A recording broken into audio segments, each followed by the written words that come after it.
So I got back in 2014, and I was kind of looking for what to do next. And then I found myself in Germany, and I walked into a camper van store that sold these nice brand new camper vans. And I ended up just buying it because I had the money. So I paid outright and drove off in a German camper van. Brilliant. Which direction did you go? Where were you headed? I went south.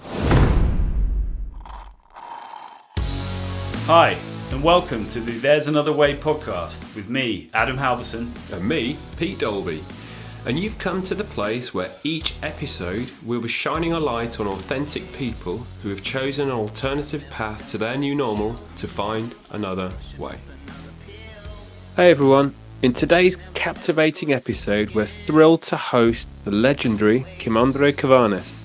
From his humble beginnings in a small Norwegian town to making the bold leap of spending a year in Florida, Kim-André has crafted an extraordinary life driven by his wanderlust. Discover how he turned his passion for travel into a lifestyle, exploring over 100 countries, meeting diverse people and accumulating fascinating stories along the way. Tune in as Kim-André shares the surprising twist of his next move and the unexpected encounters that had him on the radar of the local police. This episode is packed with adventure, intrigue, and the inspiring tales of a true globetrotter. We hope you enjoy Kim-André's incredible stories as much as we did. There's another way. Welcome, Kim-André Kværnes. Hvordan har du det? Welcome to There's Another Way podcast. Tusen takk, veldig bra. Thank you for having me on, and it's great to have a chance to talk about travel and living in different countries and life so far. An interesting and eventful life. Well, that is for sure from what I know, and I'm very excited to hear the bits in between. We're very lucky to catch you. Whereabouts are you dialing in from today? Right now, I'm actually in my hometown of Kongsberg, Norway, which is a small town about 1 hour from Oslo. Wow. So we're very privileged to catch you at this point, because normally you are in transit heading somewhere That's right. for the rest, somewhere else in the rest of the world. But so, yeah, delighted that you could join us. And it's really interesting, actually. So you and I caught up probably a year or so ago in London in a pub, didn't we? We met up with our old roommate Andy from our time in Florida. Yeah. And interestingly, fun facts, the picture on our podcast cover is actually when I was with you having a beer in London. Oh my God. Yeah. I did not know that. I did not know that. And I know we've been chatting a little bit about some of the episodes. You kindly dedicated some time to listen. And we had the lovely Jacqueline Wigglesworth on a few weeks ago. And I said, you need to listen to this episode. What an amazing lady. She's traveled to 96 different countries. And you came back and said, wow, that's absolutely incredible. I've actually been to 100. I'm like, what? So you've actually been to 100 countries. So like, right, you have to come on. I'm not competing with Jacqueline because her story was incredible. But it's never a competition, but I felt I had to make a point of it. It's not a competition, but it is really. Yeah, exactly. It is really. Poor Jacqueline will be listening in Dorset, booking her travel plans to chalk off those next 4 countries, won't she? But no, absolutely incredible. So I guess we'll go back to the early days in a little while, if that's okay, Kim-André. But just to set the scene, you and I met many years ago, didn't we? In Florida, we did. My roommate, my Norwegian roommate. So that's how we met and spent some many happy times at different parties, having a great time. So we'll get to that in a little while. But yeah, if you could maybe take us back to childhood, how things were for you growing up, and what took you on your first adventure, or first of many, should I say, over to Florida. Maybe that wasn't your first one. We'll hear out. But yeah, interested to hear about where it started for you. Just I guess quickly the basics. My last name is Kværnes. I know it's a different one to pronounce for you guys, but it's been since 1977. I was born around the time Elvis died, so I don't know if you believe in reincarnation. But which makes me 46 today. And I've spent 16 of those years outside of Norway. I've lived in 7 countries on 6 continents, and I've visited 100. But I got off to a slow start. I grew up where I'm at today in Kongsberg, like I said, an hour from Oslo. It's a small town. And I grew up with just my sister. We had wonderful parents, a great family unit, safe. I got super bullied in primary school, which is probably the lowest point in my life. What? I did, yeah. It was horrible. But everything changed as soon as I got into 7th grade, I guess. I switched schools, and everything just turned around completely, and I was the outgoing, social, fun guy that I am today. Well, just on that point, I mean, I guess a lot of kids grow up with that, with problems at school, but that's awful. Yeah. But do you think you've turned it into a positive? And like you say, I can definitely vouch for you being the fun guy. But do you think that gave you a strength, or a kind of anything that doesn't kill you makes you stronger, and I feel like it's not something I spend even a second of any day thinking about. I'm over it. I got over it very fast. I think that's why I mentioned my parents. I think they did just an amazing job in, as soon as I got in the door at home, everything was safe, everything was good. And when I switched schools, it all really changed. So, and for whatever reason, children can be quite evil. And I've met some of these people now as adults, and they don't even remember it. It is what it is. Yeah. So so that was the lowest point, but it's been going up ever since. So when I got into secondary school, I already started to sort of focus in on business, which was my main interest. So in Norway at the time, this was in the 90s, they had a private secondary school that had a business focus. So I got accepted there, and I moved. I believe I was 16 when I moved to another town called Drammen, and I stayed there for 3 years, and after that ended up in business college. So sorry, Kim-André, you sorry. said the business theme. You started the business the business theme at 16, or did you start earlier than that? I did, yeah. So already at 16, I knew that I wanted to get into business administration, stuff like that. So I did a 3-year secondary school. Well, what is it? Upper secondary? I don't know what you guys call it in the UK. When you're basically from 16 to 19. Yeah. They had a marketing specialization, and also accounting and strategy and stuff like that. So it was really good. It gave me a huge edge when I eventually ended up doing my bachelor's and master's in business. And where do you think the passion sort of came from? Do you think that was there something around you that got into your head? Was it through your parents, or how did you sort of get into that interest? It was probably, looking back, it was my dad, because he's always been in management positions, to run his own company and so on. So I think from a very early age, he would talk to me about running a company and all the challenges and so and so. So it's probably that. He might have steered me a little bit as well in the beginning. But it sounds like it wasn't like he was forcing you to. It was. No. Yeah. It was nothing like that at all. It was just, I looked up to him, and he was interested in it, and I sort of got into it. And I realized that, there was no other real path for me, not, health, engineering, whatever. No, I never felt like it. So it was business.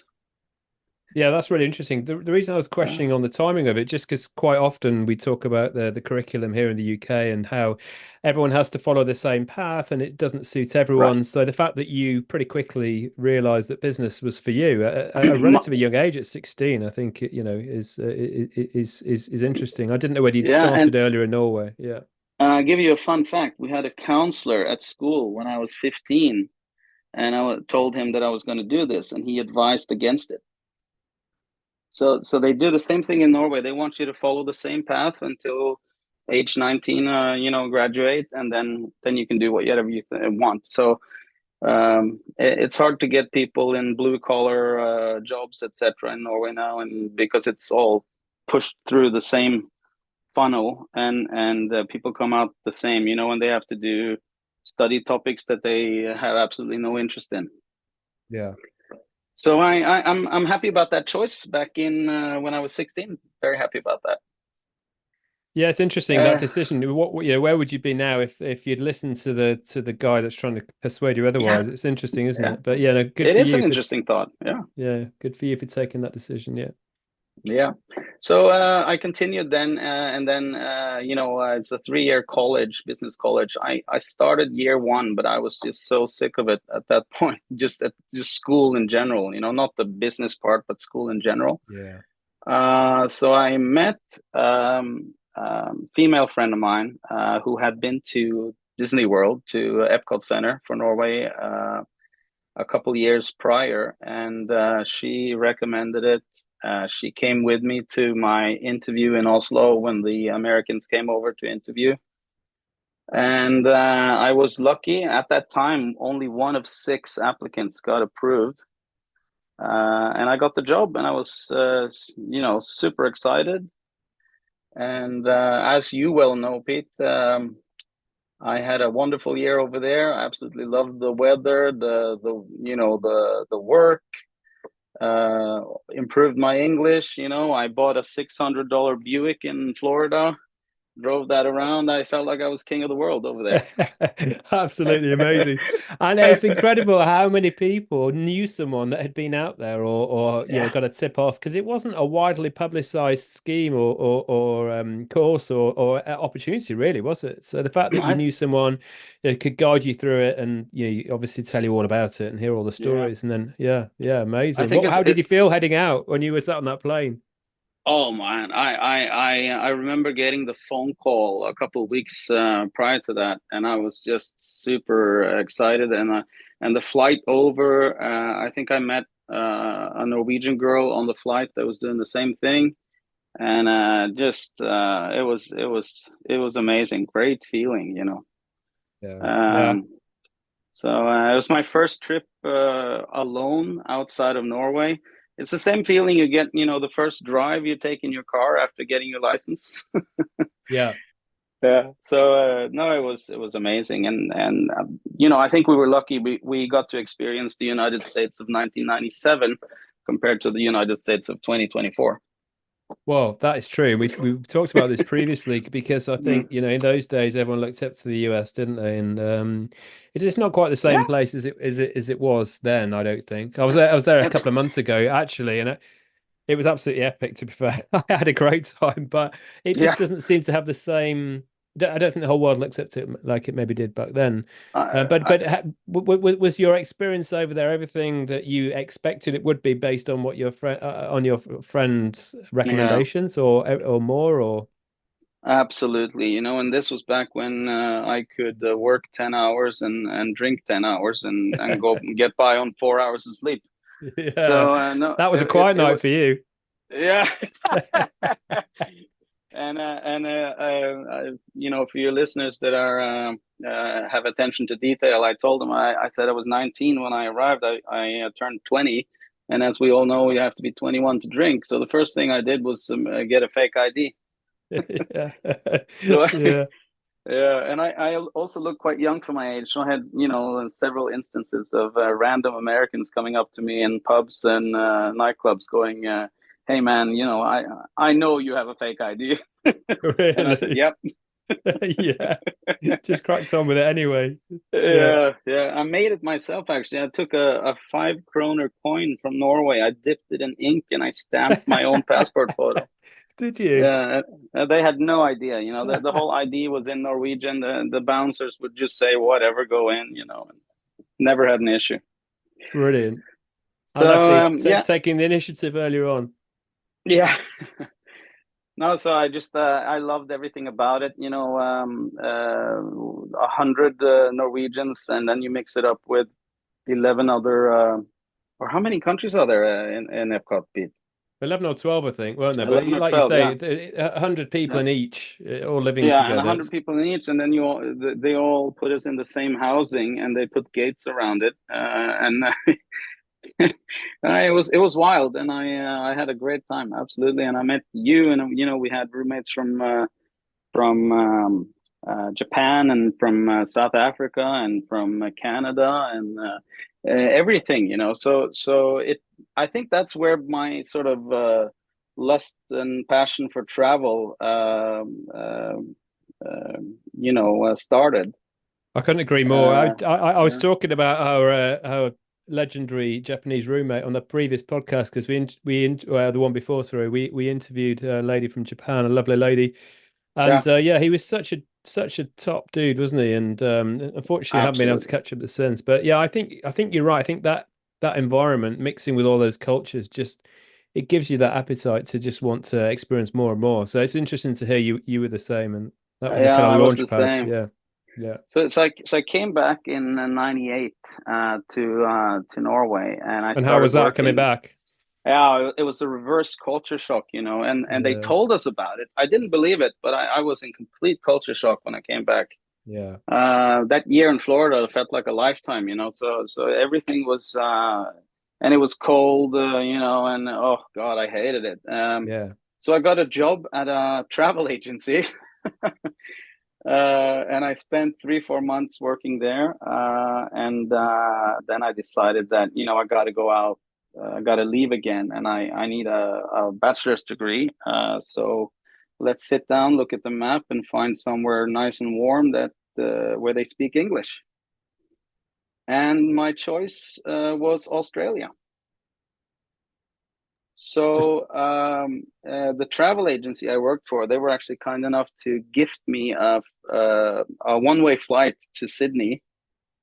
And in late '98, I arrived as one of the very first Norwegian students at Macquarie Uni in Sydney, who had just been approved for the Norwegian student loan and scholarship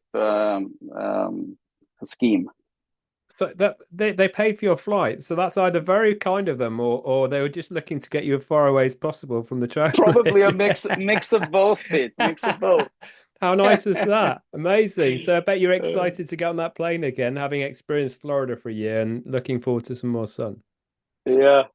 So I arrived and ended up staying 3 years in Sydney, completing my entire degree there.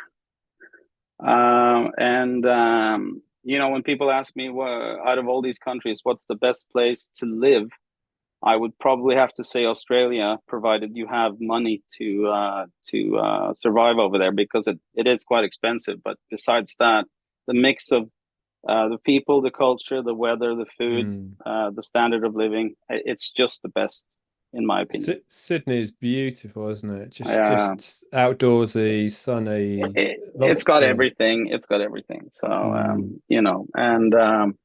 you have pub culture in 35-degree heat. So it's amazing, and beaches, and and the Australians. I guess everybody has their opinion, but I love them. I think they have a great sense of humor. And I think they know how to have a drink, and they're lots of fun. Did you miss Europe when you were over there? Because I felt being there for 6 months, there were times when I started, because it is very isolated. I agree with everything you said, by the way. I love the place. It's just phenomenal. But it's so big. You're flying 4.5 hours, you're still over Australia. It's a big old place. Did you miss Europe when you're out there? I did. I missed my family more than Europe, I guess. So they came to see me once, and I flew home once. And from my house in Sydney to my house in Norway is a 37-hour. It's a 26 hours, I think, on the plane, and then the rest on trains and buses and waiting and so on. So wow. It's like you said, the only drawback really to Australia is that it's so isolated. It's very far away from everything, and a completely different time zone as well. Yeah, you get to moon in Oh, that time, can't you? yeah. It's crazy. It's crazy. Wow. No, but I had a great time there, and I've been back a couple of times, and I love it. I wish I was rich and could just move everybody there and live my life there. So And in terms of but the there's people you tons of met there, mm, sorry, Kim-André, to yeah, interrupt. no, In sure. terms of the people that you met, did you met some international people that you're still in touch with, or how were the people that you I met? I did. I met, Norwegians. They will find each other. So I met some Norwegians down there, some Swedes, and a couple of other nationalities as well. But I was quite good at integrating socially with the Australians. Got a girlfriend there as well, so that helped a lot with my social life. And no, it was just. Just great. I had an amazing apartment right next to the Star City Casino in Sydney. Wow, that Yeah, sounds epic. And yeah. I was sorry, what were you studying over there? Did you say, Kim-André? business administration, so I Okay. stayed on the same path. Yeah, um, and it was a lot harder than business school in Norway. If I remember correctly, they have a system where they have uh, a certain percentage of the class will fail. So if you're in a class with very talented students, then it's going to be tough to pass the class, and vice versa if they're not that talented. The thing with Sydney is you have a lot of Asian students going overseas to Australia. And oftentimes, these people, families, they have collected money over years, and they've sort of bet on this one person. So they are under a lot of pressure, and they work very hard. They're very smart, and they do very well. The only drawback for them is they struggle with the English. But I remember taking a lot of classes where I thought I did really well, but I didn't get that A or B, But I still passed, but a lot of people failed. So that was an interesting system, totally different from Norway. And at this point, did you have an idea of sort of where you were looking to head? I sort of, you alluded to the fact that you chose Australia really sort of, based on Yeah. maybe some fundamental basics like weather and I don't know, but Yeah. did you sort of have an idea when you got there, and as the course progressed, sort of like, did you have a direction at this point? At that point, I did not. I was just trying to continue my Epcot Disney experience by studying overseas, and I really didn't have a plan at all back then. That changed later in life, but I didn't have a plan. So actually, after those 3 years were up, I started working with my dad in Norway, who was starting up a chain of opticians. And I worked there on and off for about 3 years, living out, I guess, based in Norway, but traveling a ton. I was quite lucky. He would give me free time to do whatever I wanted. So in the years of, I guess, from 2001 to 2004, I did tons of super budget backpacking, where I stayed in hostels, at less than $5 a night, took chicken buses. I had bed bugs all the time over, and just, I think I lived on $700 a month for a long time, especially in Asia. So where did you travel to then, Kim-André, when you were backpacking? Well, I did backpacking a couple months at a time when I would get time off from this job, and I usually would go to Asia just because it was the best value, and in the winter time in Norway there's nice and hot weather in Southeast Asia, so I did Laos, Thailand, Vietnam. I also went back to Australia for a couple of months, and I had my first trip to Brazil in 2004.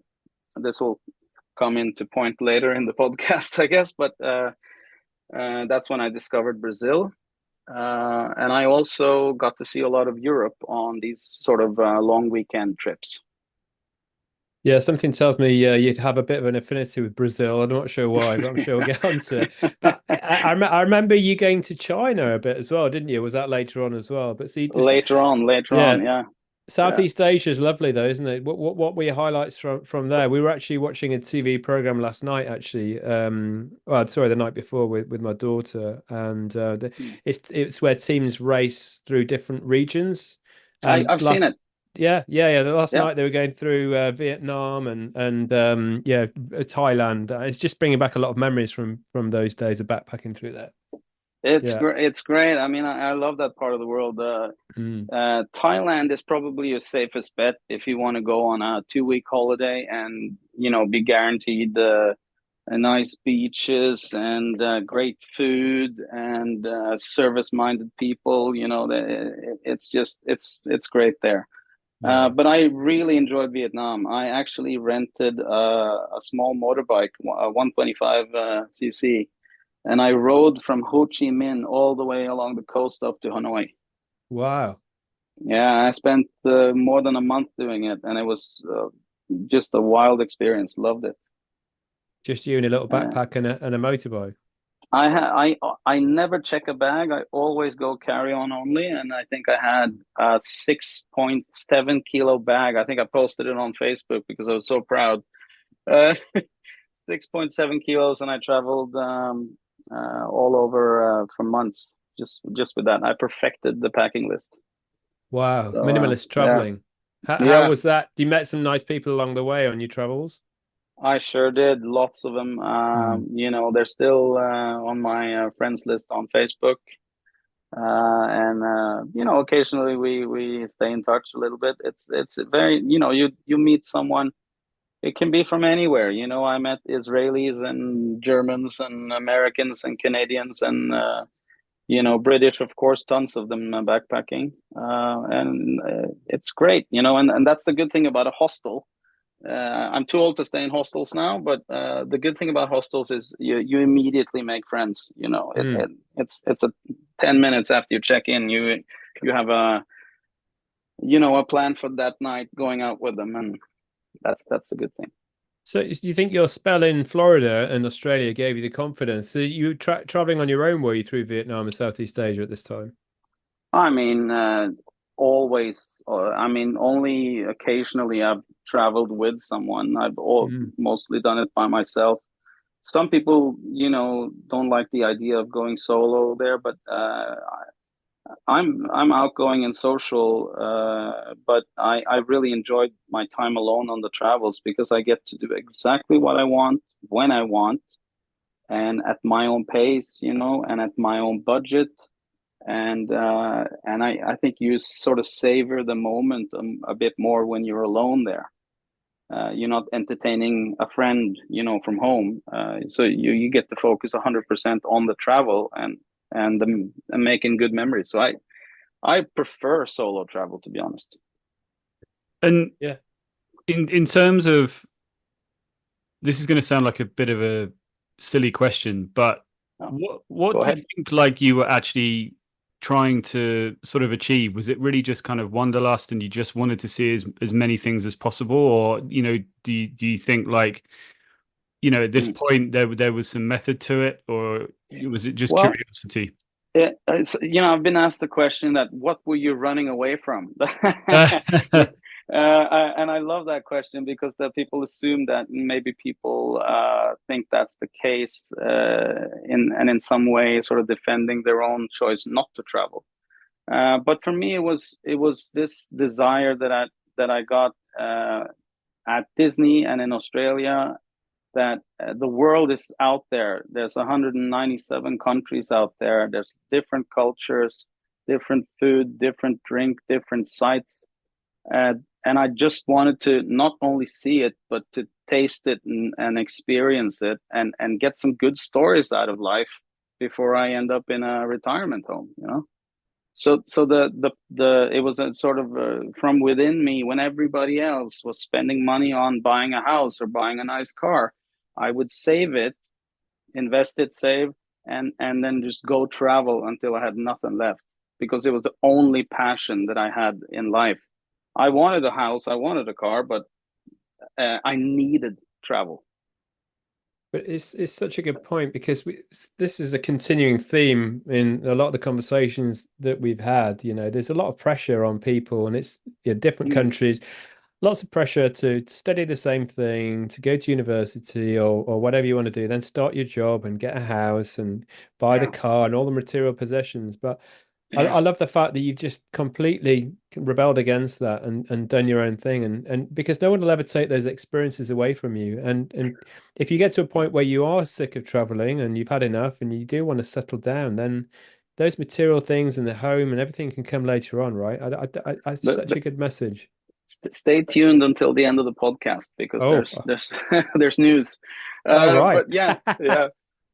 But I think that's great. It's a great attitude. Yeah, no, I agree, and I think personally, from my own experience, I think it's such a good point that actually you pick up on something there really interesting, which is people, they do try and deflect. They sort of try and find a reason as to why you're not doing what they're choosing to do, and it's I think it's rife, especially in the area that Pete and I are in, and I think it's a passion of ours to sort of try and.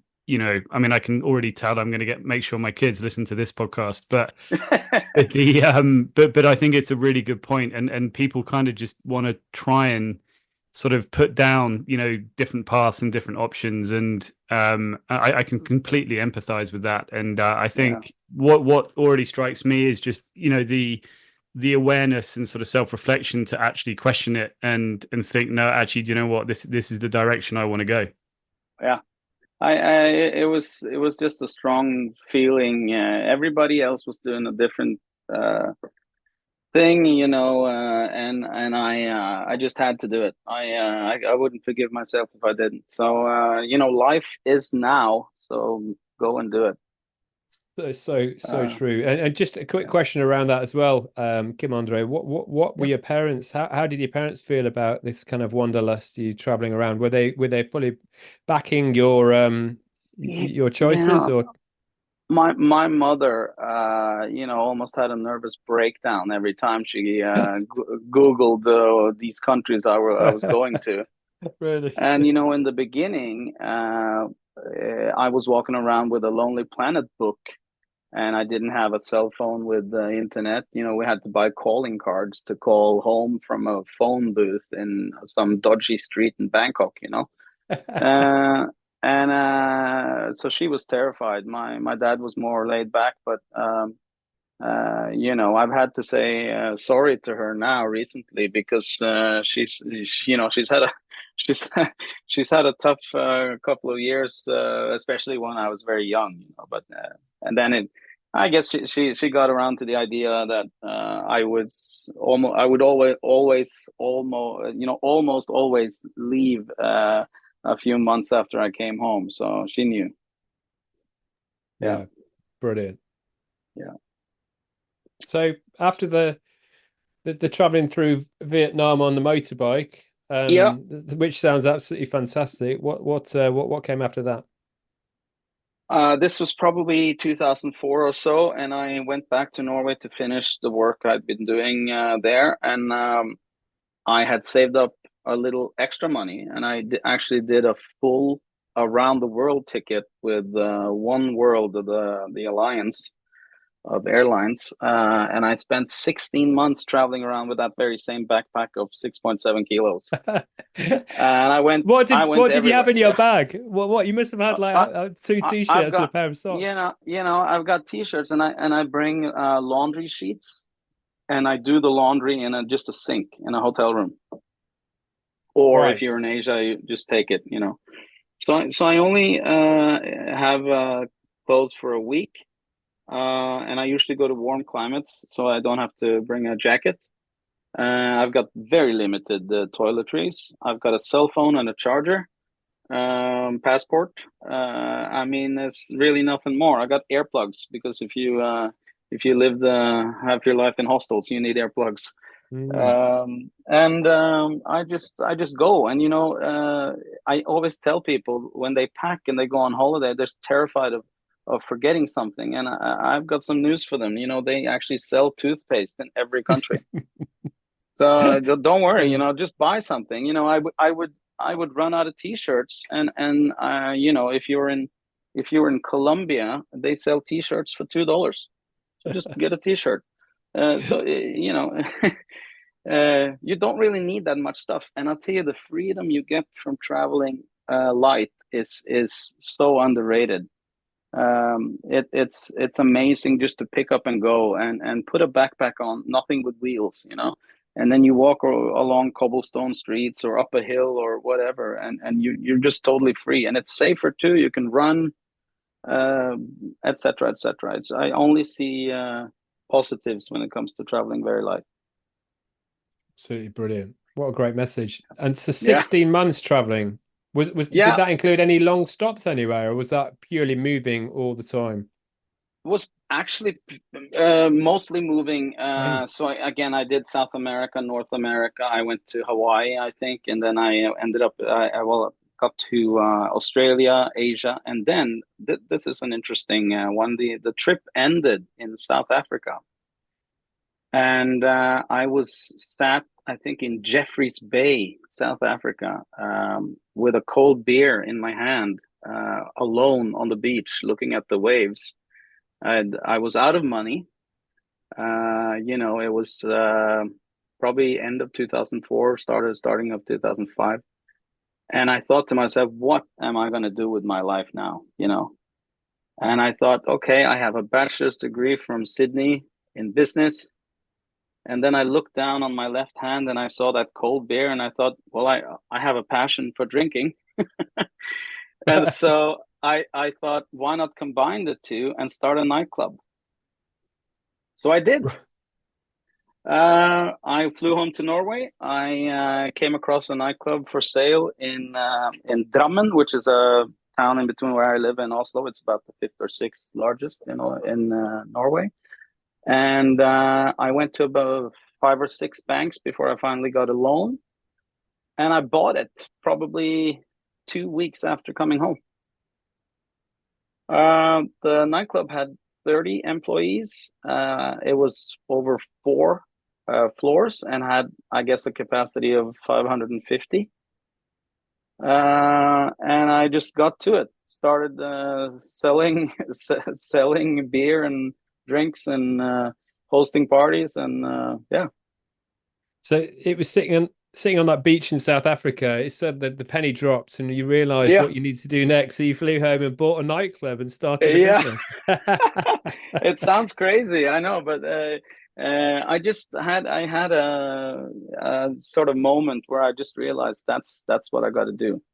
I'm struggling to work out if you're just like a really impulsive person, or and you just act on things that seem like a good idea, or if there is like a method to the madness. There's a method to the madness. I think most people that know me know that I'm extremely organized and I love to plan stuff, you know, but I guess it was a little different when I was still in my 20s. I think I was... Yeah, sorry to interrupt. No, but it also seems as well that I think it seems like there's a great spirit where you get an idea and then actually you run with it, which a lot of people don't do, right? Yeah, and I got lucky with this nightclub. Lucky, and I did a good job. I also got lucky. We turned it around, and I paid back the entire loan in less than 8 months. And it was like a 5-year loan or something, so the bank was quite surprised. We had introduced some new marketing methods, like you know, back then we were sending SMSs. So instead of paying a cover charge, I would take their phone number, and I would every week, a couple of times a week, I would send a message to like 2,000 people, you know, that there's a party going on, and how are you feeling after a long week of work, and blah blah blah, and people loved it, and we had a really good run, so much so that after a year I decided to start another one in my hometown here in Kongsberg. That didn't go that well, so I've experienced both. not that I lost a lot, but I didn't make anything. But at the height of having 2 nightclubs, I had 56 employees. And I was sort of set in Norway. I'd spent 2.5 years. In the middle of all of this, I was trying to set up concerts with different international artists, either at the nightclub or an external venue. So at one point, I actually booked DJ Tiesto. Oh, really? In a big sporting hall, I would say, that could probably fit 7, 8, 9,000 people. And I ended up in a long and difficult fight with the local council, the police department, and eventually made the 9 o'clock news on TV. Really? I'll tell you that story if we have time. It was basically right after I think DJ Tiesto had done the opening ceremony for the Olympics. It was quite popular, and I got contacted by his agent in Holland, and he wanted to go to Norway. So I said, okay, I'll rent the entire sporting arena, and I'll set up a concert, and we did. But then in Norway, you have to be 20 to drink liquor and 18 for beer and wine. And I wanted to do it for the 18-year-olds. So I wouldn't serve any liquor. I would only stick to beer and wine.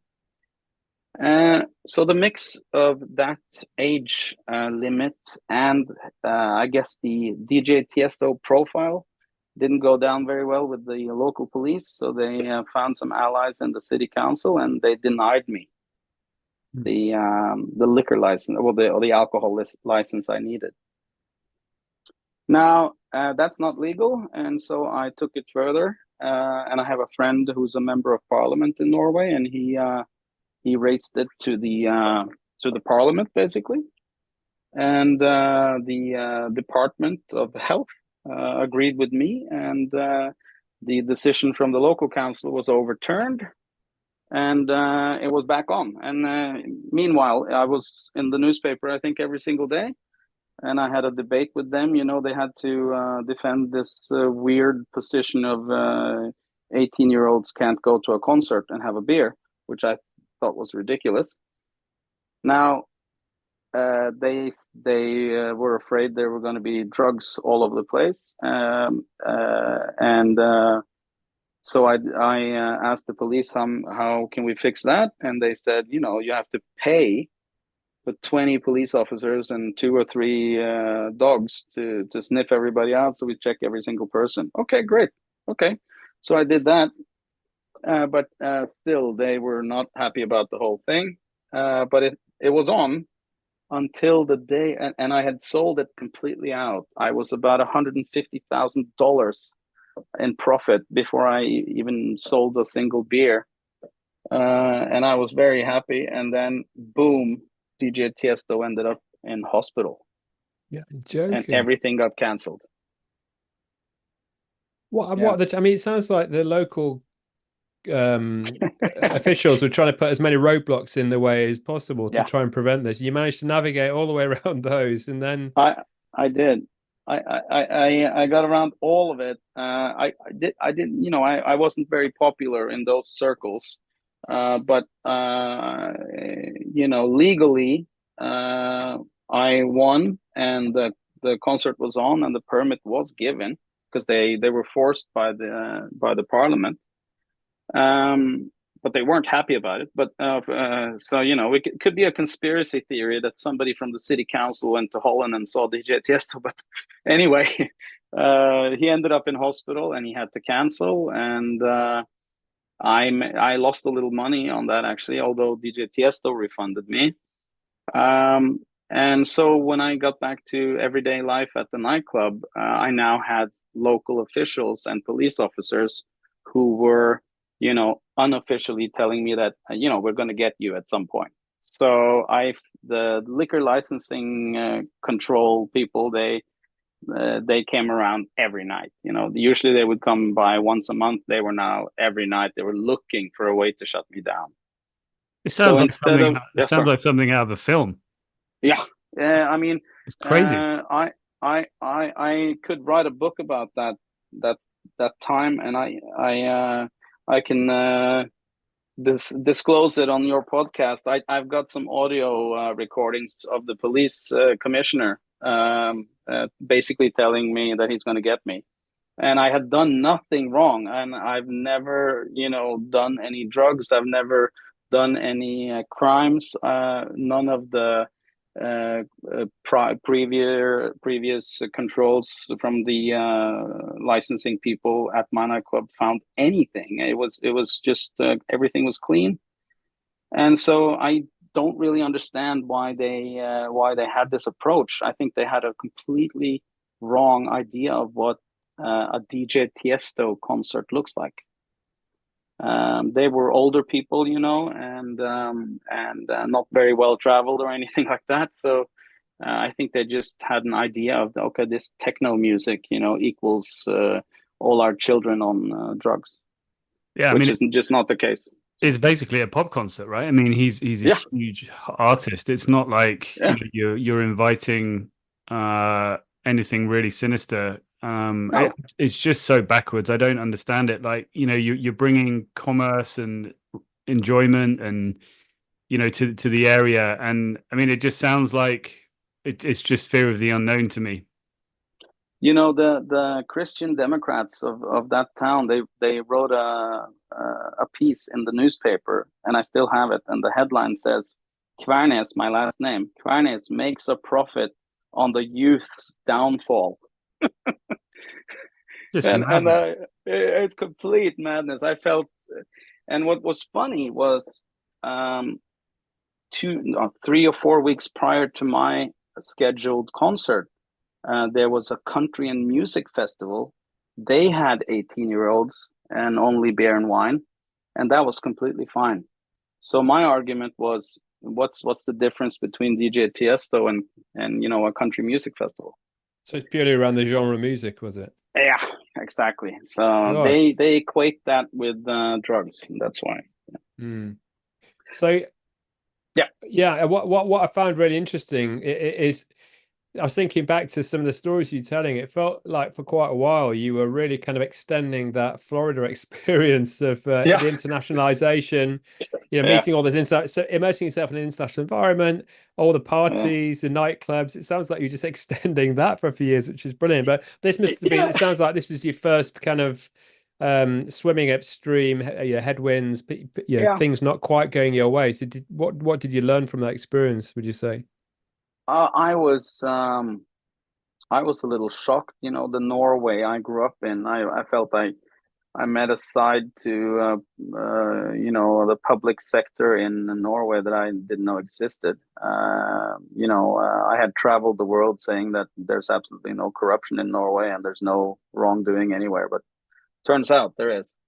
But I guess I learned from it, and I felt a little sad selling the nightclub, because that's the result. It was too risky for me to have my name on that permit going forward. So I took a chance and I sold it. And then I'd spent 2.5 years in Norway, and I had to get out again. I had to go travel. So I decided I would invest some of that money from the nightclub in getting a master's degree. So I got an MBA. I got accepted to an MBA in Rio de Janeiro, Brazil. Brilliant. And spent 2 amazing years in Rio. In Rio, and how was that? Yeah. Oh my God. I kind of fell in love with that place immediately. It's so beautiful to look at, with the mountains in the background and the beaches of Ipanema, Leblon, Copacabana. And Brazilians are very warm-hearted, smiling people. They welcome you. They forgive your bad Portuguese in the beginning, and then they get super impressed when you get to intermediate level. and going out, and back then, at least in 2008, it was affordable. And I just loved everything about it. I actually went back last year and spent a year.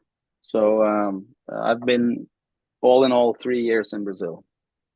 So 3 years in Australia, 3 years in Brazil. Wow. Yeah, sure. And I haven't even gotten to Africa yet. No, but yeah. Sorry. Go ahead, Pete.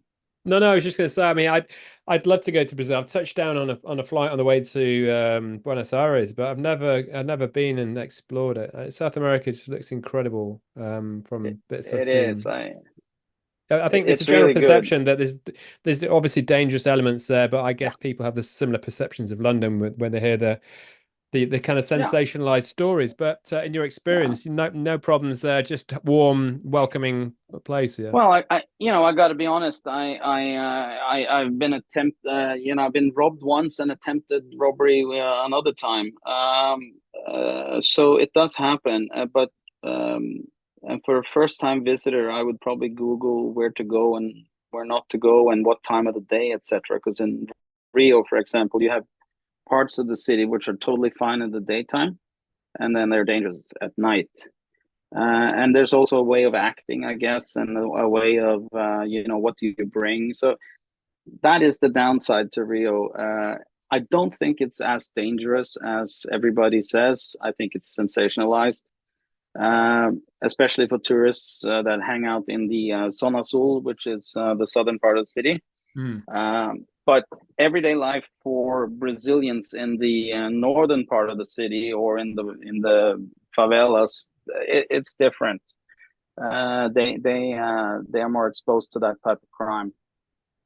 So that's very, very sad, and it's there's many reasons, but corruption is the I guess at the end of that list. And when you were in Rio for 3 years or 2 years in that stint, Kim-André, were you ever tempted to book Tiesto for a big party on the beach? I should have done that. I should have booked Copacabana Beach, and we could have had a huge party. Yeah. Well, did you? I heard in the news recently. Was it Madonna that had the biggest ever gig, over 100,000? I think. Or Mo, was it over 1 million? I can't remember. It was lots of people. I forget, but I know that the old record was actually at the Maracanã Stadium, and there was the Norwegian group Aha. With really? Morten Harket. Yeah. So but she broke it. So Madonna is now the champion. Yeah. And I heard somewhere that the Rolling Stones are trying to break it again. But maybe a Tiesto concert on the beach. There's still room for it there, Kim-André, I think. Absolutely. I love the Brazilians when they pronounce Rolling Stones, or Red Hot Chili Peppers is even better because they don't pronounce the R.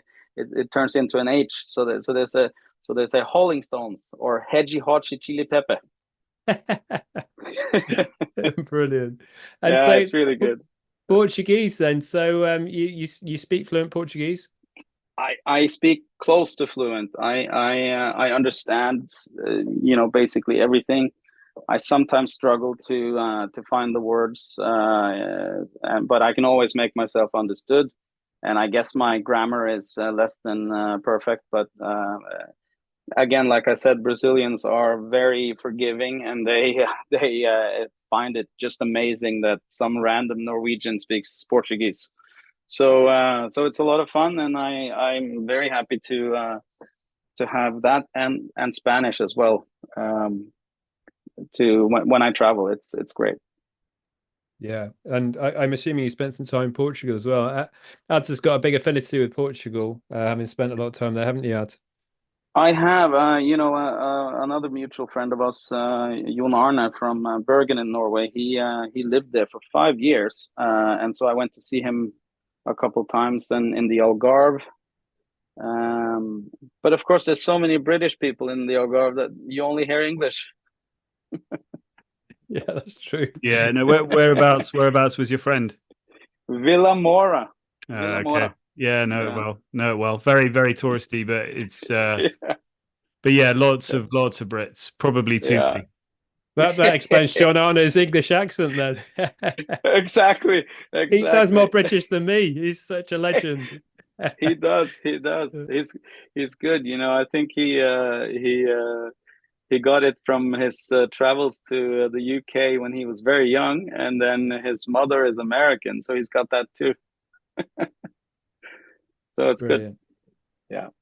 So masters, wow. So I assume that was in business. Was that continuing the theme of business administration, was it, or did you do something different? Yeah, it was they call it an executive MBA. Basically, it's somewhere you have to have some work experience before they accept you.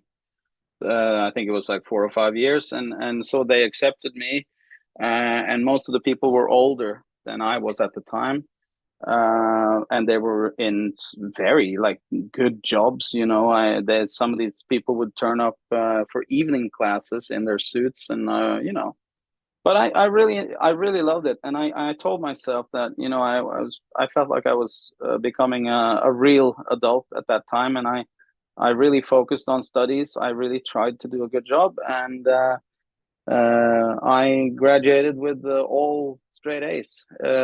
So I think I was top of that class, at least one of them. And I also did a master's thesis on one of the things that I really talk about a lot, which I find interesting, is the cultural differences in doing business.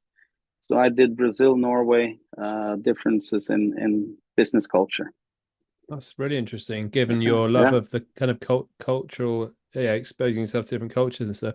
How impactful do you think your traveling was on? You say you graduated with straight A's in your masters. That's really some achievement. Do you think? How impactful was your stints abroad, or the stints abroad that you had, and the traveling on your ability to kind of focus and complete that masters? Do you think?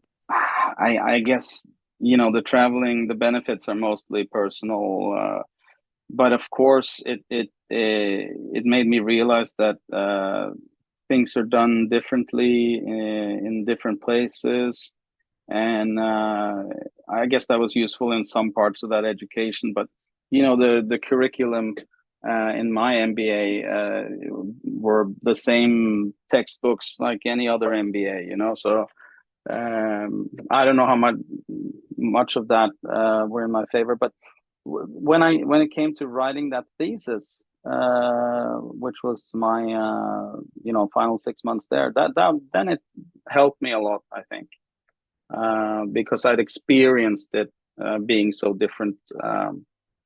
I think a lot of Norwegians at least grow up thinking that we're doing it right and we're the best, but we're not always. So. Yeah, brilliant. And then so once you got your masters, so did you have any idea of what you're going to do next, or the plan was always because I did have a plan, going back to what we were talking about. My plan was to start working for a Norwegian oil and gas company in Brazil, because they were booming down there. It turns out that the oil and gas fields of Brazil are very similar to Norway's oil and gas fields, because they are very deep in the ocean. It can be 2,000-3,000 meters down.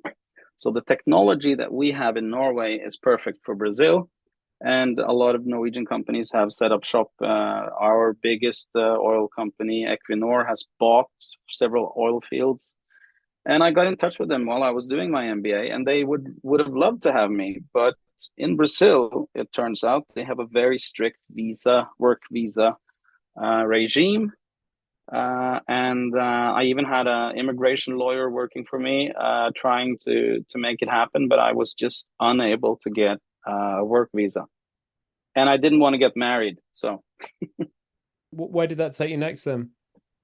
Then basically I had to leave Brazil. My student visa was running out, and in 2010 I came back to Norway, and all the money from the nightclubs were gone, and I had to start working. And so I started working for a large American oil and gas supplier that have a huge facilities and operations here in my hometown of Kongsberg.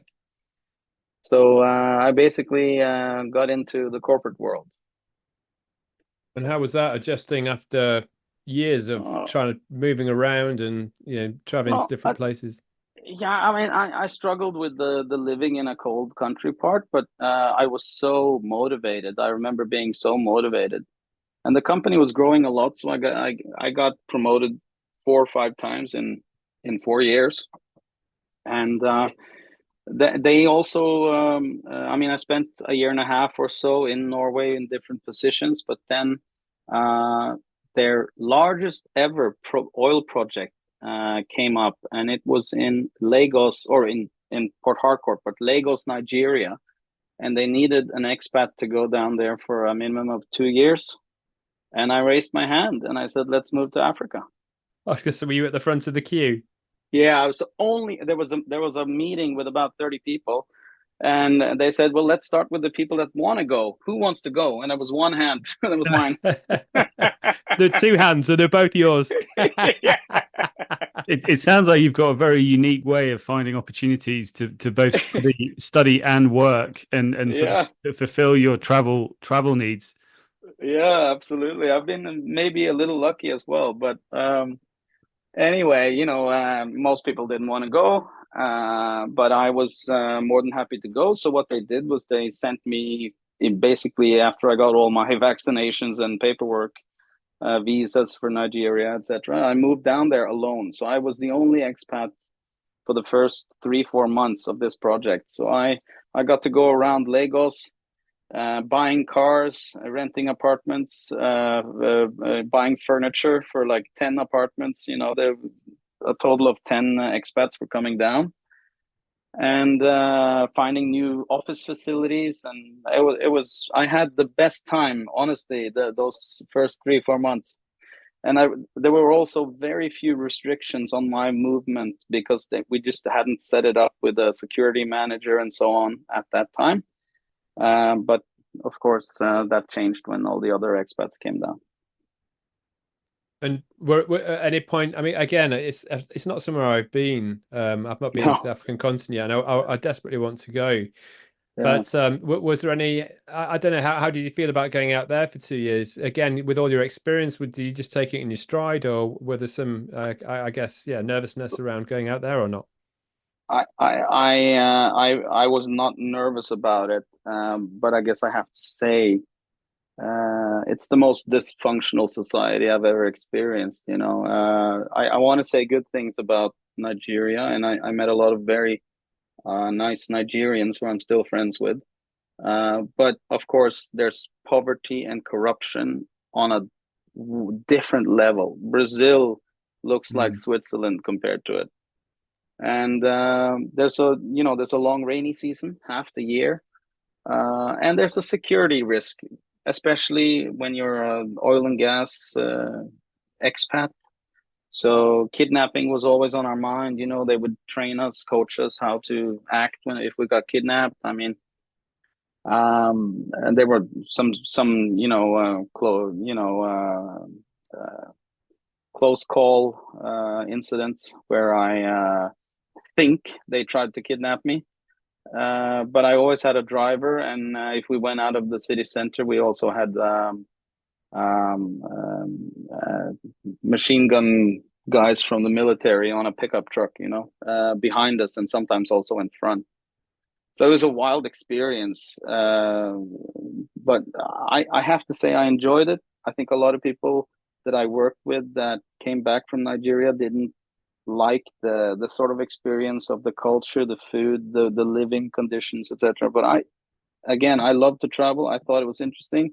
I tried to get to know the Nigerian co-workers and find out, how they live, how they think, how they go about their life, because I think it's fascinating that everything is different in Norway compared to Nigeria. I'll tell you that those are two very different places. Do you think that makes it interesting? Yeah, no, absolutely. The people that came, the expats from Norway that moved over, had many of those traveled before, or was it kind of their first time living abroad? I think it was limited for most of them, which you could tell from expectations. They had an expectation, and For example, there are power cuts almost every hour in Lagos. So you have to have a generator, and it makes a lot of noise, and it turns your air conditioning off in the middle of the night, even though it's 45 degrees outside. So, and some of them couldn't stand it, but I was prepared for that. I guess other things was like food safety, food bacteria, etc. A lot of people had some stomach issues over there. And of course, the way of doing business in Nigeria is on another planet compared to Norway. So in what respect would you say? What kind of, I guess, the main differences culturally about doing business? There's a different attitude towards time. Time is always coming, whereas Norwegians think that time is leaving. Running out. So that's the difference, that there's a negotiation style in Nigeria where there's a winner and a loser. The negotiation style of Scandinavia is win-win. So that's a crash. There is also a very hierarchical way of operating a business, whereas Norway is completely flat structure. We may have another title, but the guys working, making lunch will talk to the CEO of a 10,000 employee company, like it's the normal thing. So it's very flat. So that took time getting used to. And they are also terrified of making decisions without asking their boss first, whereas Norwegians are not afraid of losing their job, so they take decisions right there and then. Add all these up, and the end result is a difficult working environment. And did you enjoy it? Because I mean, one of the things is I actually haven't done any business in Norway, but I've done a lot in Denmark, Holland, and a little bit in Germany, and a few other different countries. And obviously some of the, especially some of the Nordic countries, or the Northern European countries, is they're very structured. They're very, sort of corporate, almost for corporate sake. Did you sort of embrace the different sort of, did it give an extra level of freedom, or was it just a mess? When I was in Nigeria, you mean? Or yeah, exactly. Like, because sometimes I think it'd be so nice to operate in a really unstructured, like, you just do what you think's best. There's not tons of paperwork. It's all just like, did you feel that kind of difference? And is it enjoyable? I'll give you this story as an example. We had a local organization of 100 and something people in Lagos, and we had a huge organization working on this project in Norway, and then we had a third organization that owned the company and would interfere into everything, and that was based in Houston, Texas. So I have a fun story from and then we had to follow American anti-corruption legislation while living in the most corrupt country in the world, and reporting to Norwegians, who would report to people from Texas who don't maybe do not have a passport and have hardly left the state of Texas. Yeah, and I've done a couple of those anti-corruption courses for an American company. They're hysterical. Right. It's wild. So and you're gonna love this, because we had been down there for 7 or 8 months, this group of 10 expats, and we discovered that the Norwegian oil giant Equinor, they had a holiday house on one of the islands about an hour by speedboat, and it was just an oasis. It's away from Lagos, which is a huge town of 25 million people. It's polluted, and it's just an oasis of white sand beaches and palm trees, and they had built this little holiday house with a pool, and we wanted to have a holiday house with a pool for ourselves. So the way it works is these islands, they have each their own king, and I would travel by speedboat and go see the king of the island, a Nigerian king, and I would ask to buy some land, and I would ask him to build the house. Then he said, sure, I'll do it. And we agreed on a price. It was not very expensive, but I mean, it was a few tens of thousands of US dollars. And he wanted this in cash. Then I had to go home to the office and send an email to Houston, Texas, saying that I would like to have a suitcase of US dollars delivered in the most corrupt country in the world.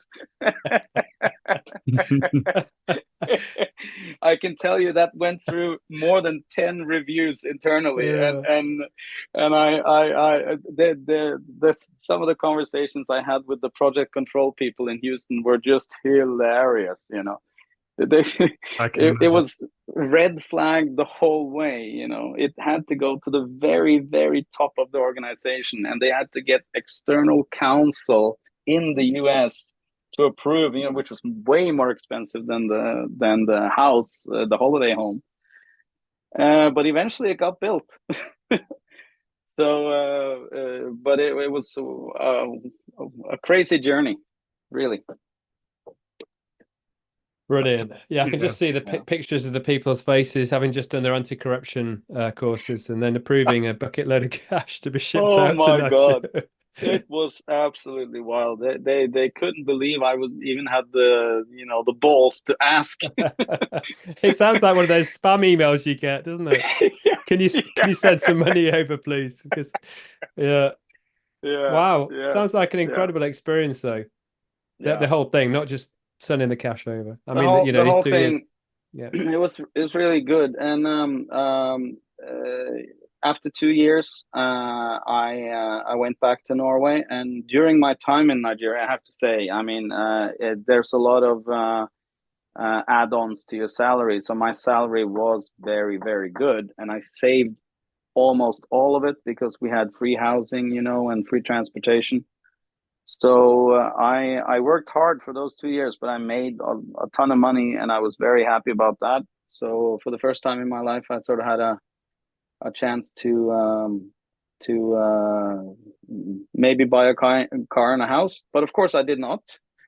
So I got back in 2014, and I was kind of looking for what to do next. And then I found myself in Germany, and I walked into a camper van store that sold these nice brand new camper vans, and I ended up just buying it because I had the money. So I paid outright and drove off in a German camper van. Brilliant. Which direction did you go? Where were you headed? I went south. Right. And just to take it back a couple of steps, when you realized that you were going back to Norway after these amazing experiences that you were kind of accumulating, did you sort of, was there a feeling of like disappointment, or, you know, because it sounds to me each time you've come back, it's like, okay, I'm back and now I've got to do something else. You know, did you feel disappointed when you were heading home, or was it sort of, you know, what were the emotions? And I guess then what then triggered you to walk into a camper van shop and buy one on the spot? Yeah, it sounds crazy when I say it out loud. No, it was a mixed bag of feelings, because I felt happy to see friends and family in Norway. Usually I would plan it so I come back for summer. Summer in Norway is amazing. The month we're in now, July and August, it's amazing. Absolutely recommend everybody to go. But you know, I quickly just lost interest, and it got cold, and I was Googling all kinds of travel related stuff, you know, to leave. So I could just imagine your mum's eye roll, your mum rolling her eyes when you just got back from Nigeria, and you oh my God, she can hear the camper van in the background with the windows down. You're saying, "I'm just driving through Germany. I'll see you later." Yeah, pumping DJ Tiesto on the stereo. So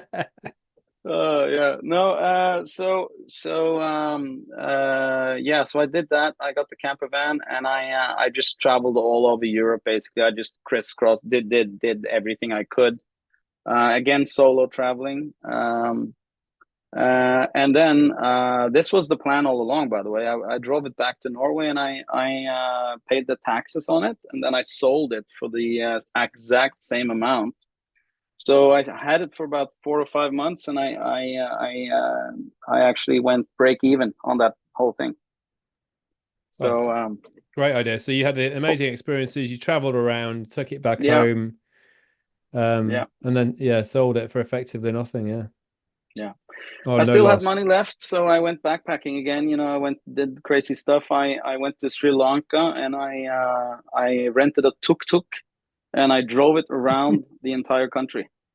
I love the way you just drop in, and then I went backpacking again. Like, Yeah. some people spend ages making that decision. I never actually do it, and you just, I'll go backpacking again, and ended up in Sri Lanka and bought a tuk-tuk. Yeah, I didn't buy it. I rented it for a Oh, month, sorry. but Right. it was a fun story. I rented it from this guy, and then he told me I need a tuk-tuk driver's license. So then he took me to the local office there, and I drove a little tuk-tuk around the parking lot, and everybody was happy, and I got stamped, and I now have a Sri Lankan tuk-tuk license.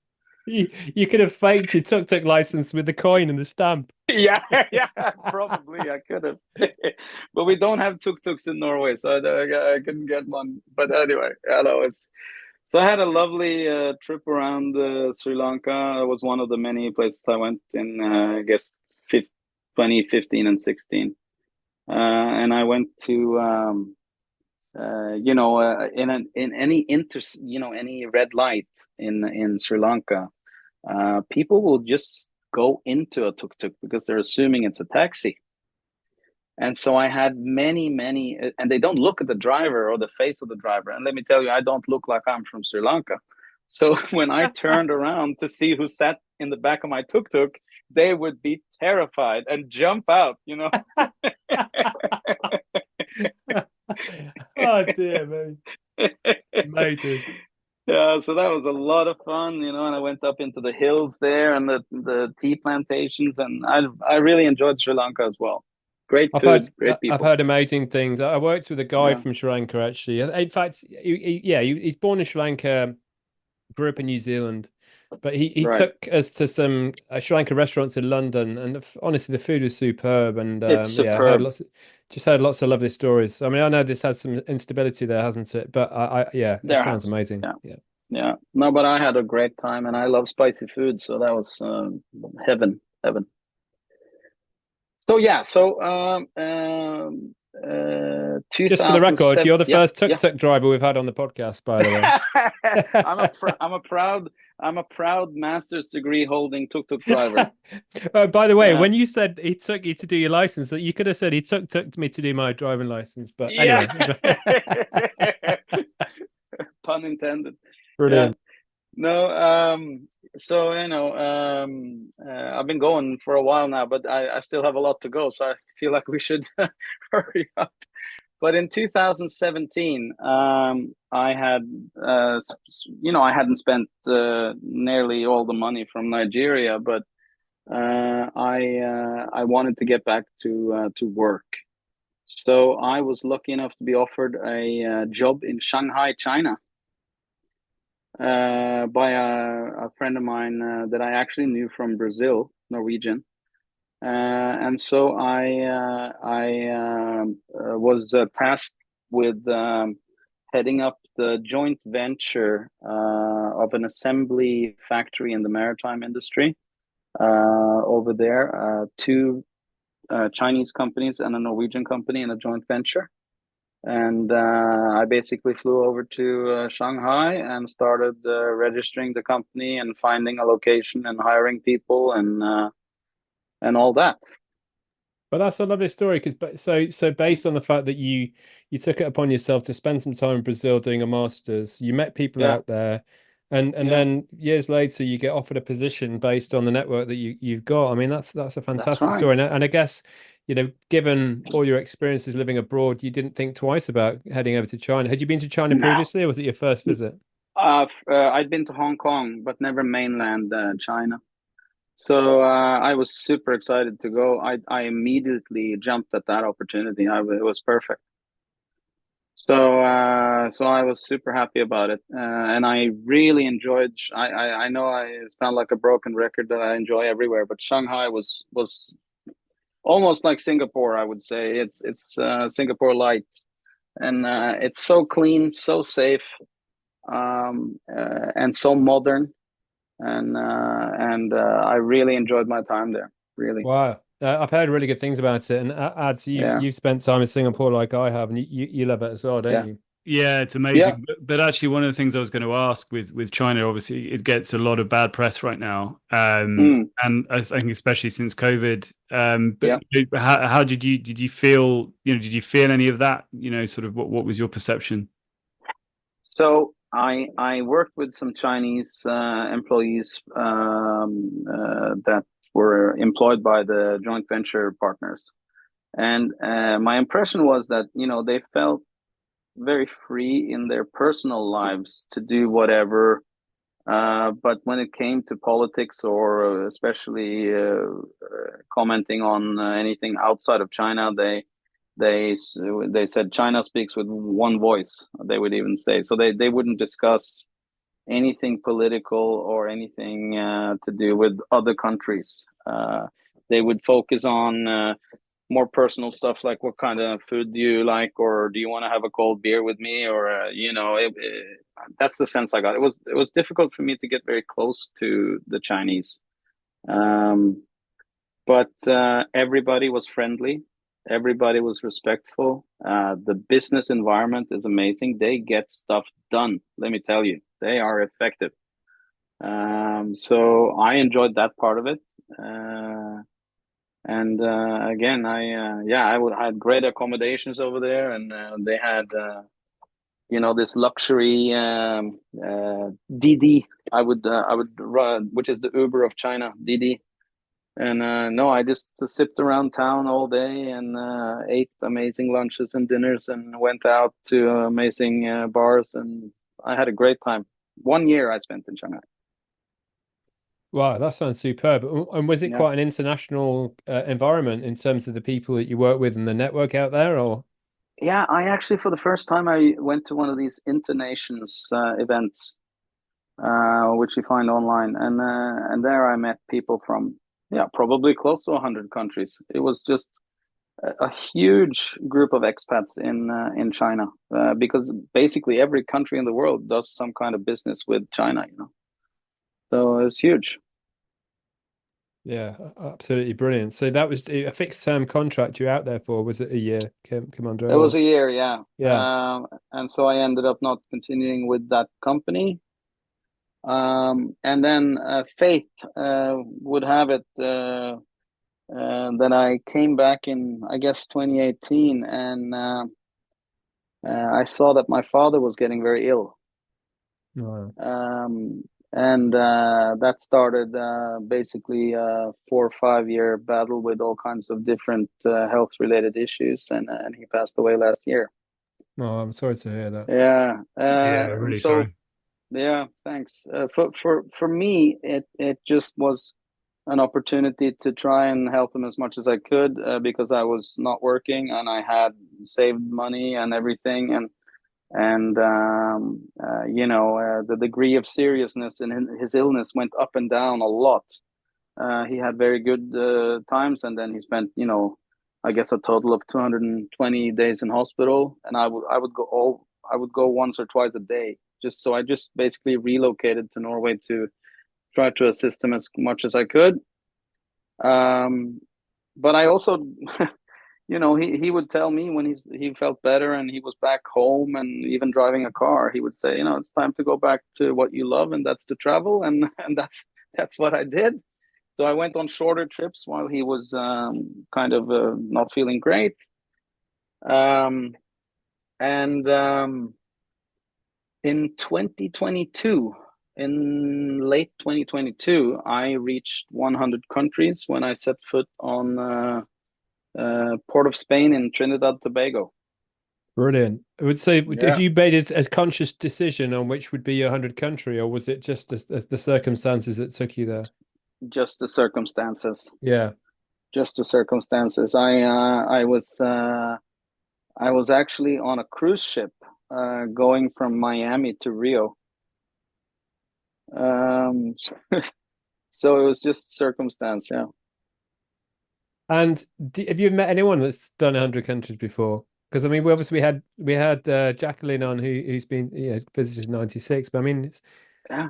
I'm into 40, so I mean, I thought I've done okay. There's so many more places to go and see in the world, Oh, but 40 is pretty good. A lot of people are stuck around 15, 20, you know, but 40 is good. No, I met a couple of people, a couple of friends of mine, you know, through friends. They've said, "Oh, can you talk to Kim? He's been to 100, and so have you." So I've met a couple of Norwegians who have been to 100, and we have a famous Norwegian guy who's been to every country as well. So you know, if it were a competition, I wouldn't be the winner. But again, I really enjoy the fact that I've stayed for longer in all of these places. yeah, rather than fleeting visits. Yeah, exactly.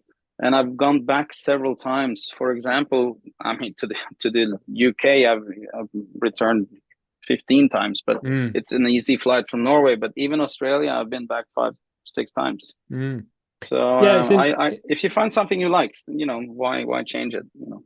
Yeah, no, I completely agree, and I didn't mean from a competitive perspective, but it must just be interesting to connect with people that that have been on somewhat similar journeys, albeit like you say, you've spent longer in certain places, and I guess everyone has their own traveling DNA and a bucket load of stories. They'll all be very different, but just connecting with people that have been on some similar paths and been to all those countries must be an experience in itself. You almost need like 100 country club membership, Yeah.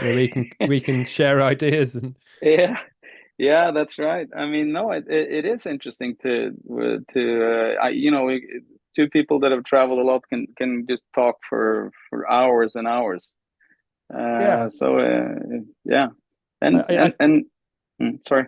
Sorry, there's a slight delay. I didn't mean to interrupt. I was just Okay. thinking about the experience in back in Orlando. With all those international people, and it gives you an ability to be able to relate to different cultures, but also break down barriers and speak to people. And you've extended that beyond Yeah. recognition and all the traveling that you've done. But I guess you Yeah. could just get parachuted into, like you say, that convention in Shanghai where you had all those people from 100 different countries. You Yeah. must not have many challenges speaking and making conversation and connecting with people because of all the experience that you've had. It is so true, so true, and I'll get to that at the end of my story here because I've actually spoiler alert, I've just signed for a new job. But it's true. I meet people from around the world, and with all that travel that I've done, I have a story from each and every country. So when I meet somebody and they say, "Oh, I'm from Armenia," you know, then I can tell them that I was in Yerevan and I did this and that breaks the ice completely. They love it, and they ask you, did you try that cake or that food? And so it's just super easy to connect when you're in a let's say a conference like that in Shanghai with all the different countries. They so it makes it so much easier to create a relationship with somebody you just met from another country. Yeah, no, it really does. It's really interesting. Yeah. Yeah. Yeah. Where were we? I lost track now. I think you just landed in your 100th country. yeah, I did.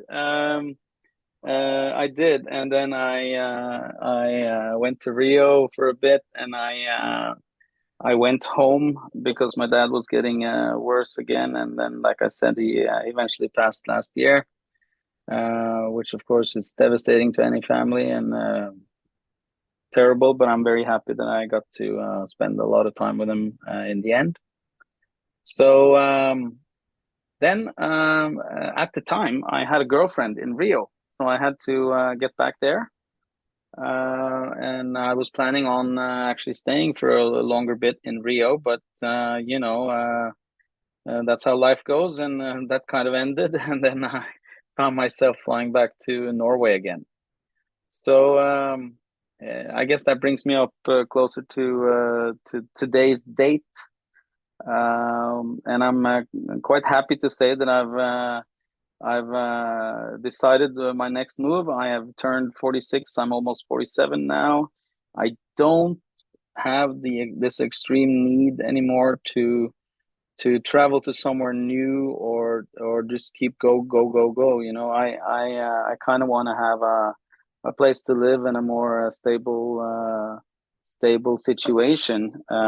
So I've actually done something quite unusual for me. I just ordered a brand new Tesla, which is what Norwegians drive because it's tax free here. So we all drive Teslas, and I've signed for a job with an international maritime industry supplier who is based here in my hometown. And of course, it is sales related, and of course, it will be global travel, which is what I do best.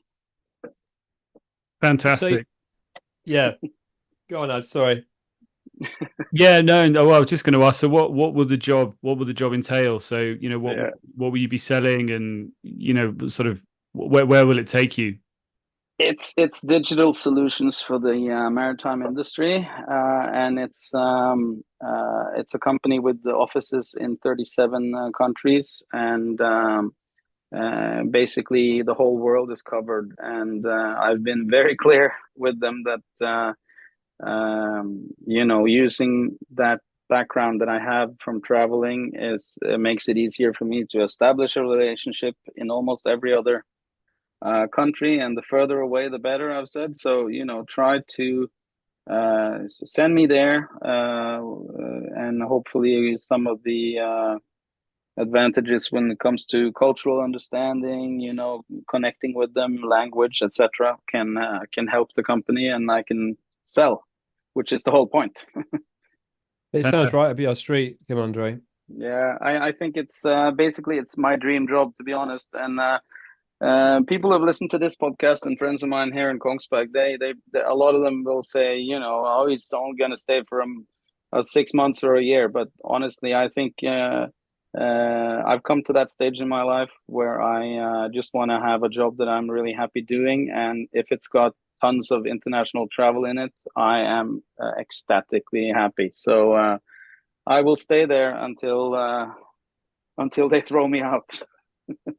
It's really interesting because I think I reached that point at age about 26 where I'd be traveling around backpacking, kind of getting to a point where I think, you know what, I've had enough of living out of a bag, and my bag was bigger than yours, by the way. I had a lot more stuff in it than 4 t-shirts. But even that I found restrictive, and thought, you know what, maybe it's time to settle down. You know, but the fact that you're getting that 20 years later, it's amazing. But yeah, I mean, but something's telling you, you know, maybe it is time to settle down for a while, and you know, but the fact that you've kind of decided to do that, but then you've found yourself a next step in your career that permits you the travel anyway, so you're still going to get a taste of that. It's not like you're bound to an office in your hometown and not going anywhere. It sounds like it's a perfect combo. Blend. Yeah, it really does. It's the perfect combo because I get to travel with work, and then I still have 5 weeks of holidays. So I'll be fine when it comes to that. And I just got to tell you, you know, it's been amazing ever since we met when I was 19, Pete, and ever since, all these countries, all these experiences. But I'm kind of, you know, I'm satisfied in a way now. I'm not as hungry as I used to be. So and I don't want to sound like I'm becoming an old man, because I don't want to identify as one, but it's just you know, like you said, it's taken me 20 years longer than you then, Pete, to figure out that I should probably stop backpacking. Yeah. Well, you can identify as anything you want these days. You can identify as a 28-year-old if you want to. but I will do that. I will do that. The fact that you've got this job that you can disappear whenever you want to means if you get the attention from the local police, then look, there's the Tiesto guy again. You can just jump on a plane and go to. Are they still after you, by the way? They are not. Thank God. Case closed. It's been what has it been now? 16 years. So I think they've retired, all of them. and so your role will be selling your company's digital solutions to maritime businesses. Is that right? Correct. Yes. Superb. And I start just after the summer holidays here now. So in August I start, and look forward to it. and I look forward to having more of a home base, a nice new car, and lots of business travel. Well, if it helps, Kim-André, Ads drives a Tesla, and also he's got a very good digital transformation business. So if you need a digital transformation partner, then Adam's your man. Fantastic. Sounds great. Yeah, we're definitely up for the maritime industry, that's for sure. So if you need any help, let me know. let me just start first and complete training. Okay, I'll give you a call. Yeah. Get your anti-corruption training done first, yeah? Oh, I'm fully graduated from anti-corruption training. Yeah. No, and trust me, I didn't get the Tesla for any kind of showy reasons. It was probably similar to you. It was a tax reason, incredibly tax efficient. But the one thing I'll say, it's the best car I've ever owned. So I hope you enjoy it. I look forward to it. I actually just called them this morning, and they said it's coming in the middle of August. So I look forward to that. And again, for me as well, I'm not trying to save the world. I'm not trying to be flashy, but it's the best value car in the market. And I looked at all the brands, and I was just I need that. So and I with all this traveling, I've never really had a car, so I really look forward to that experience as well. It's okay to be in your 40s, 50s, and 60s and experience getting a house and a car for the first time instead of being, 23. For those 23-year-olds listening, it's time to go travel. Don't buy a house.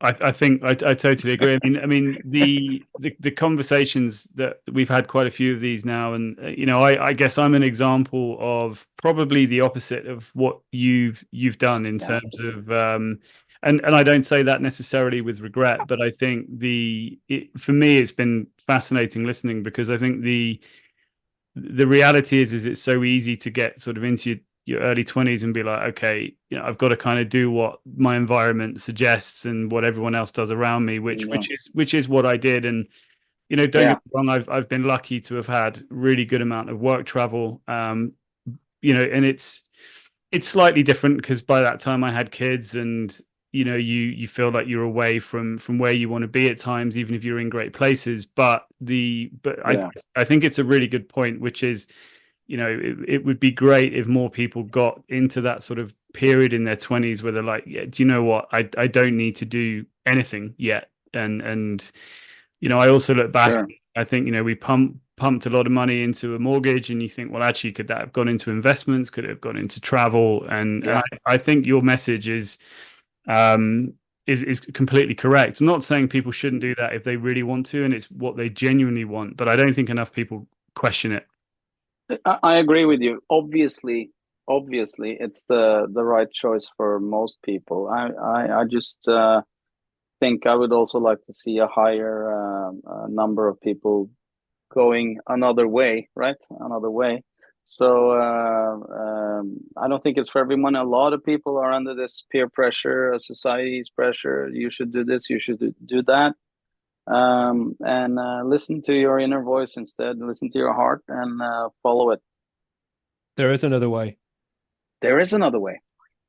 Honestly, though, I mean, it's been an absolute pleasure hearing your story in its entirety, Kim-André, because I know bits of it from catching up over the years, and we always have a great time when we get together. But hearing the story in its entirety is fascinating, and I didn't know a lot of it. And what a journey you've been on. I'm so happy you came on to talk about all the stuff that you've done. And looking back, and then I went backpacking around the world for 16 months, and then I did that is absolutely huge. And because you've done so much, I know we had to gloss over quite a lot of it, but to hear all of those experiences that you've had has been enlightening, really. And I hope if anyone's listening, one person gets something out of that and thinks maybe I need to do something else, particularly we've got children that are heading into the big wide world pretty soon, and correct. It'd be amazing for them to hear something like this, for someone that's been there and experienced as much as you have, and only now you decided you want to kind of settle down, and you got the car in order, which is it's now you come full circle, given what we talk about at the beginning, feeling the pressure to go down that route, and you resisted for so long. So the fact that you've got it all out of your system, you've exhausted it completely, and now you feel ready to do that, I think it's a wonderful story. That's exactly it. That's the message. So it's a new chapter, but I look forward to it. So thank you, Adam and Pete, for having me on. It was great to spend some time. I always love to talk about travel. You know, I tell people that travel always has 3 phases: before, during, and after. And the planning part I love before, obviously the trip itself, and then memories and talking to somebody about it. So I should be thanking you. It's been fun to remember some of these trips.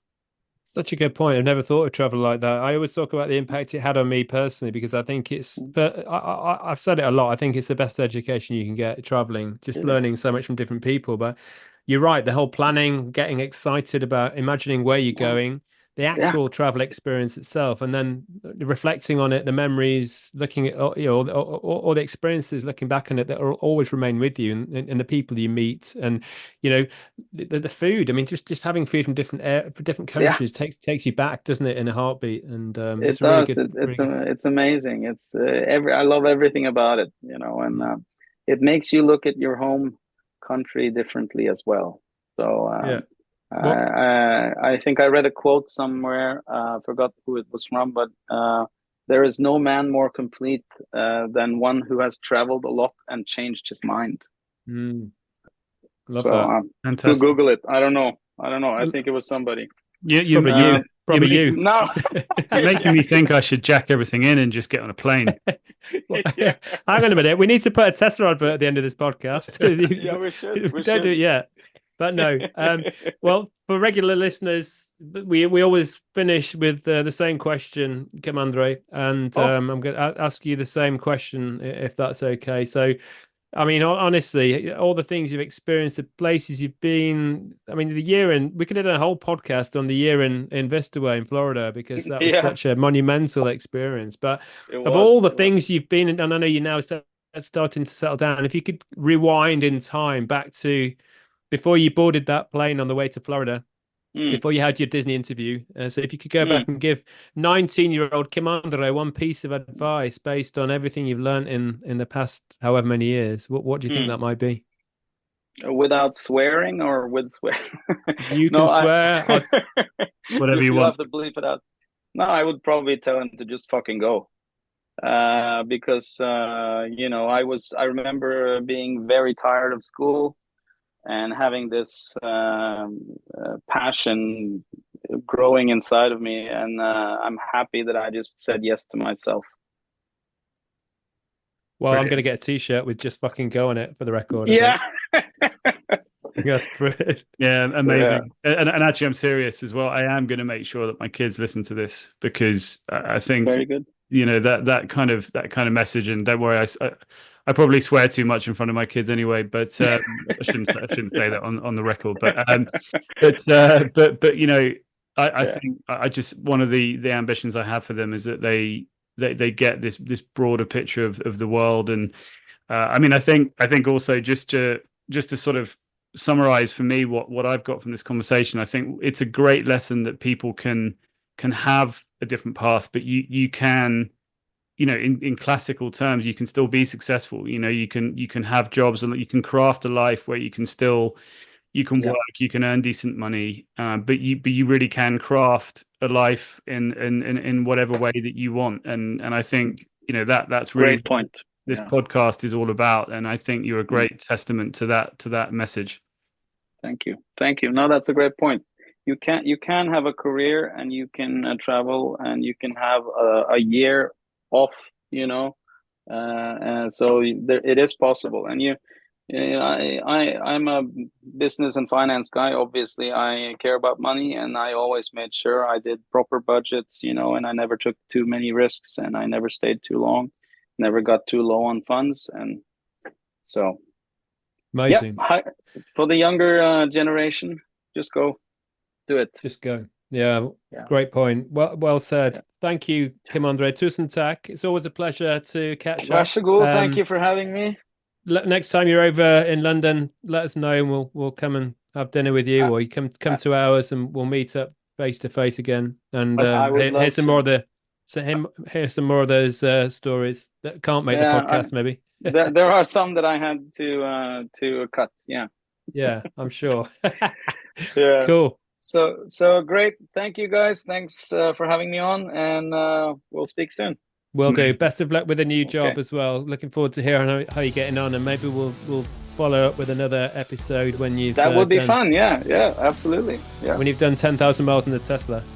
Yeah. I look forward to that too. Yeah. Take care, buddy. All right. Okay. Take care. Bye. Cheers.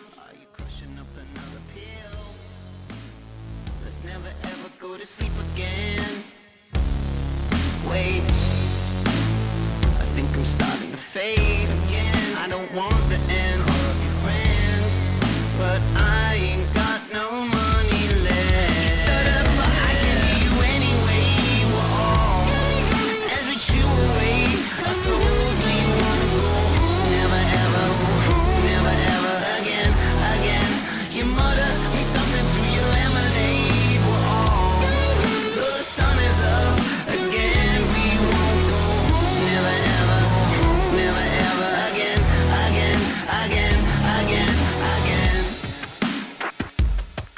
Hey.